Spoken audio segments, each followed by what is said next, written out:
Синоќ околу 22 часот и 45 минути на автопатот Александар Македонски во насока од Скопје кон Велес во близина на местото викано Рајко Жензифов во тешка сообраќајна несреќа загинал Ј.Ј.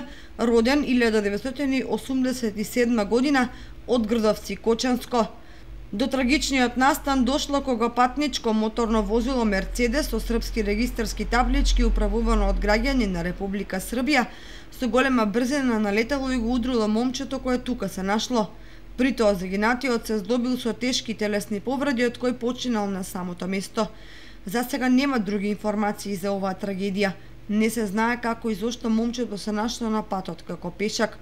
Низ градот кружат различни шпекулации, меѓутоа се ќе се дознае по официјалното соопштение кој полицијата треба да го лиферува по увидот на лице место и спроведената истрага.